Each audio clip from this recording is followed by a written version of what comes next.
का है opposition party के वकील साहब मुकेश सर हैं, इनसे बातचीत करेंगे क्या कुछ हुआ आज केस में। सर सबसे पहले स्वागत है। धन्यवाद आप सभी लोगों को। रोशन रोही का बेल हो चुका है सर। अब तो बेल तो एक प्रक्रिया है। आप everyone know about the law. Jail is exception and bail is rule. किसी भी कानून में ऐसा होता है कि जो कोई अभियुक्त जो जेल में जाता है उसको एक न एक दिन बेल होता है। उसी प्रक्रिया के अंतर्गत जो है आज ऑनरेबल हाई कोर्ट ने इसको जो है कि बेल को जो है कि ये ग्रांट किया गया है। इसलिए jail is exception and bail is rule. Regular bail मिला है या फिर सर परमानेंट? रेगुलर बेल मिला है इनको पूरे करीब 8 महीने के बाद। 8 महीने में 2 दिन देर हुआ है, 2 या 3 दिन देर है, यानी पूरे 8 महीने पर जो है कि अभियुक्त को जो है कि बेल से राहत मिली है। बेल ग्रांट किया गया है ऑनरेबल पटना हाई कोर्ट के द्वारा। और आगे हम लोग जो है कि देखेंगे, ट्रायल अब चलेगा। ट्रायल में हम लोग जो है कि कंटेस्टेड गवाही चल रही है, उसमें अभियुक्त को सज़ा होगा। इसलिए कोई ज़्यादा जो कानून को मानने वाले लोग हैं, कानून में भरोसा करने वाले जो लोग हैं, या वैसे पीड़ित महिलाएं, लड़कियां या अबोध बच्चियां या ऐसे चाइल्ड छोटे बच्चे जो कानून के शिकार हैं, यदि अभियुक्त को इस प्रकार से यदि बेल मिलता है, अभियुक्त को जमानत पे छूटता है, तो उससे उसको डरने की ज़रूरत नहीं है। इसलिए बेल के बाद भी सज़ा होता है, ट्रायल होता है। अब उसमें सज़ा हम लोग करावेंगे।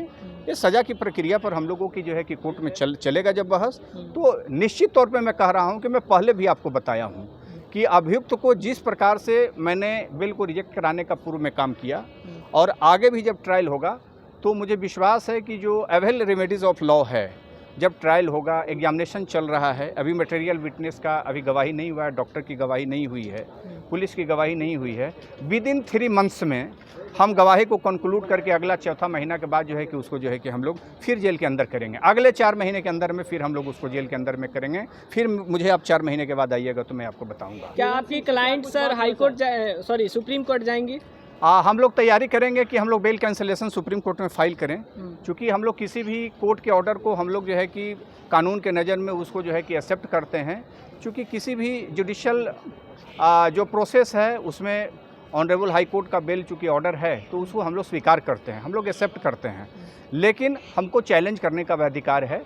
हम उसको रिव्यू में भी जाएंगे, कैंसिलेशन ऑफ बेल में भी जाएंगे, और हाई कोर्ट में भी हम रिव्यू के लिए भी हम लोग जा सकते हैं। इसके लिए कि इसमें तथ्यों को नज़रअंदाज करते हुए जो है बेल को दिया गया। चूँकि अभी केस ट्रायल पे चल रहा था, और ऐसे पॉक्सो केस जो ट्रायल पे चलता है, गंभीर मामले में जो केस दर्ज है, वैसे मामले में बेल देने पर भी विचार नहीं किया जाता है। लेकिन फिर भी पटना हाई कोर्ट की एक खंडपीठ ने, बेंच ने बेल आज रोशन रोही को गारंट किया है। हम उसको स्वीकार करते हैं, लेकिन हम इसको आगे जो है हम कानूनी प्रक्रिया में इसको चैलेंज भी करेंगे आगे। लेकिन सर आपका काफ़ी बयान हमेशा से वायरल होता था कि बेल नहीं होने देंगे। हाँ, तो बेल तो नहीं होने देंगे किसी भी। मैंने कहा पहले लोअर कोर्ट से भी बेल मैंने रिजेक्ट कराया, ऑनरेबल हाई कोर्ट से भी बेल रिजेक्ट करवाया। अब ऑनरेबल हाई कोर्ट ने दोबारा सुनने के बाद बेल दिया है, तो मैं फिर कह रहा हूँ कि मैं बेल कैंसिलेशन कराऊंगा। तो मैं कहाँ कह रहा हूँ कि उसको बेल हो गया तो आजीवन हो गया। मैं 4 महीने के बाद उसको सजा कराऊंगा। आखिर क्या चूक हो गई सर कि जिस प्रकार से बेल मिल गया? ऐसी कोई चूक नहीं है, चूँकि बेल जो है वो अपनी जो है कि जज का जो है कि अपना इनहेरेंट पावर होता है, उसका इस्तेमाल करके। और ऐसे भी आप जान लीजिए लॉ में, मैं बार बार आपको दर्शकों को बताता हूँ कि किसी भी अभियुक्त को जेल में एक्सेप्शन में रखा जाता है। इसलिए कहा गया है कि jail is exception and bail is rule. तो बेल एक रूल है, इसके आधार पर भी चूंकि कस्टडी 8 महीना हो गया था इसलिए दिया गया है। लेकिन यदि इस केस में कुछ खामियां यदि है बेल देने में, यदि ऑर्डर में हम लोग देखेंगे, ऑर्डर को पढ़ेंगे, ऑर्डर में जो ऑब्जर्वेशन आएगा, ऑर्डर में किस आधार पे जो है कि बेल गारंट किया गया है, यदि ऑन मेरिट क्या है, यदि मेरिट पे यदि कोई गड़बड़ी आई है ऑर्डर में, यदि इस तरह का पाया जाएगा, उसके आधार पर हम लोग डिसमिसल ऑफ बेल के लिए हम लोग जाएंगे, सुप्रीम कोर्ट जाएंगे। आगे क्लाइंट किरण सिंह काफ़ी नाराज नजर आ रही थी। अब तो नाराज़गी तो होता ही है, लेकिन कानून पे भरोसा रखें। 4 महीने के अंदर में केस को ट्रायल कराया जाएगा, कंक्लूड होगा, और पुनः अभियुक्त जो है कि इस केस में जो है कि वो सजा करके जो है कि जेल के अंदर। क्या फिर से 4 महीने के बाद रोशन रोही को आप जेल करने के कोशिश में हैं? बिल्कुल कानून है, हम क्या करेंगे किसी को अपने कानून के सहारे? कानून के सहारे जो है कि वो पुनः जो है कि 4 महीना के बाद कंक्लूड जब हो जाएगा, सजा के बिंदु पर होगा। और आप ये जान लीजिए कि इसमें जो है कि विक्टिम जो है केस को जो है कि कंटेस्ट की है, केस को जो है सपोर्ट की है, इसलिए उसको सजा होगा। मैक्सिमम 20 वर्ष की सज़ा होगा, आज भी मैं बोल रहा हूँ आपको। तो सर बेल से आप खुश ये बेल को स्वीकार कर रहे हैं ना? अब बिल्कुल स्वीकार करना पड़ता है। ये जुडिशियल प्रोसेस में बीइंग ए एडवोकेट, आप कानून के मानने वाले हैं, किसी भी कोर्ट के ऑर्डर को आपको स्वीकार करना है। बहुत बहुत धन्यवाद सर। हाँ पूछिए।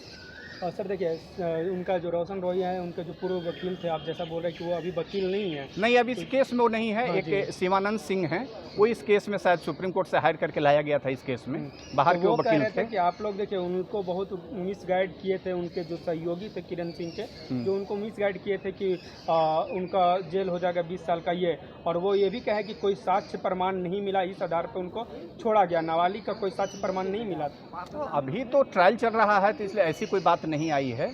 ऑन जब ट्रायल होगा, सज़ा के बिंदु पर होगा, दोष और निर्दोष की जब होगी, गिल्ट और पनिशमेंट की जब बात होगी, उस समय ये देखा जाएगा कि क्या गलत हुआ, क्या सही हुआ। अभी किस आधार पर छोड़ा गया? अभी तो देखा गया है कि चूंकि कस्टडी अच्छा हो गया है, 8 महीना 9 महीना का कस्टडी हो गया है, इस आधार पे जो है कि ऑनरेबल हाई कोर्ट ने उसको बेल दिया है। चलिए सर, बहुत बहुत धन्यवाद।